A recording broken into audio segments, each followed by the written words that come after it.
Hello friends, one India Kannada YouTube ಚಾನೆಲ್ಗೆ ಸ್ವಾಗತ. ನಾನು ರಶ್ಮಿ. ಬಸ್ ನಲ್ಲಿ ಟ್ರಾವೆಲ್ ಮಾಡೋರು ಒಬ್ಬೊಬ್ರು ಒಂದೊಂದ್ ರೀತಿಯಲ್ಲಿ ಪ್ರಾಬ್ಲಮ್ಸ್ ಅನ್ನ ಫೇಸ್ ಮಾಡ್ತಾರೆ. ಇದರಲ್ಲಿ ಮೇಜರ್ ಪ್ರಾಬ್ಲಮ್ ಅಂದ್ರೆ ಚಿಲ್ರೆ ಸಮಸ್ಯೆ. ಅದರಲ್ಲೂ BMTC ಬಸ್ ಅಲ್ಲಿ ಟ್ರಾವೆಲ್ ಮಾಡೋರು ಈ ಚಿಲ್ರೆ ಸಮಸ್ಯೆಯಿಂದ ತುಂಬಾನೇ ಒದ್ದಾಡ್ತಾರೆ. ಅದೆಷ್ಟೋ ಜನ ಕಂಡಕ್ಟರ್ಸ್ ಕರೆಕ್ಟ್ ಆಗಿ ಜನಗಳ ಹತ್ರ ಮಾತಾಡೋದು ಇಲ್ಲ. ಚಿಲ್ರೆ ಇಲ್ಲ ಅಂತಂದ್ರೆ ಬಾಯಿ ಬಂದಂಗೆ ಬೈತಾರೆ. ಹಾಗೆ ನಾವೇನಾದ್ರೂ ₹1 ಕಡಿಮೆ ಕೊಟ್ರು ಮುಟ್ಟಲ್ಲ.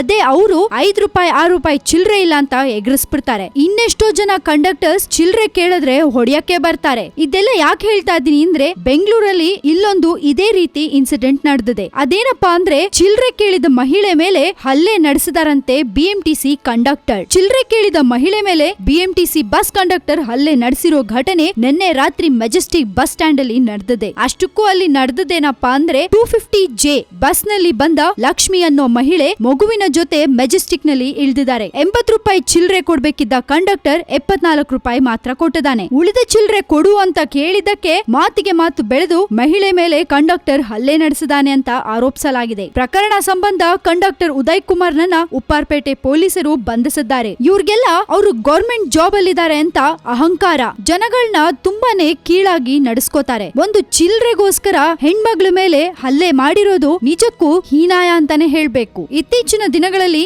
BMTC ನಿರ್ವಾಹಕರ ದೌರ್ಜನ್ಯ ಹೆಚ್ಚಾಗ್ತದೆ. ಸ್ಟಾಪ್ ಬಿಟ್ಟು ಎಲ್ಲೆಂದ್ರಲ್ಲಿ ಸ್ಟಾಪ್ ಕೊಡೋದು, ಬೇಕಾಬಿಟ್ಟಿ ಬಸ್ ಚಲಾಯಿಸೋದು ಮುಂತಾದ ಆರೋಪಗಳು ಜಾಸ್ತಿ ಆಗ್ತಾನೆ ಇದೆ. ಇದಕ್ಕೆ ಸಂಬಂಧಪಟ್ಟ ಅಧಿಕಾರಿಗಳು ಸೂಕ್ತ ಕ್ರಮಕ್ಕೆ ಮುಂದಾಗಬೇಕು ಅಂತ ನಾವು ಕೇಳ್ಕೊತೀವಿ. ಇಲ್ಲ ಅಂತಂದ್ರೆ ಇಂಥದ್ದೇ ಅದೆಷ್ಟೋ ಪ್ರಕರಣಗಳು ದಾಖಲಾಗ್ತಾ ಹೋಗ್ತವೆ. ಆದ್ರೆ ಇದಕ್ಕೆ ಪರಿಹಾರ ಅಂತೂ ಸಿಗಲ್ಲ. ಫ್ರೆಂಡ್ಸ್, ನೀವು ಇದ್ರ ಬಗ್ಗೆ ಏನಾದ್ರೂ ಒಪಿನಿಯನ್ ಕೊಡ್ಬೇಕು ಅಂತ ಅನ್ಸಿದ್ರೆ ದಯವಿಟ್ಟು ನಿಮ್ಮ ಕಾಮೆಂಟ್ಸ್ ಅಥವಾ ನಿಮ್ಮ ಒಪಿನಿಯನ್ಸ್ ಅನ್ನ ನಮ್ಮ ಕಮೆಂಟ್ ಬಾಕ್ಸ್ ನಲ್ಲಿ ನೀವು ಹಾಕಿ ಕಳಿಸಿ. ಅಂಡ್ ಈ ನಮ್ಮ ವಿಡಿಯೋನ ಲೈಕ್ ಮಾಡಿ, ಶೇರ್ ಮಾಡಿ. ಜೊತೆಗೆ ಇದೇ ರೀತಿ ಸುದ್ದಿಗಳಿಗೆ ನೀವು ಸಬ್ಸ್ಕ್ರೈಬ್ ಮಾಡಿ ನಮ್ಮ one India Kannada YouTube channel ಅನ್ನ.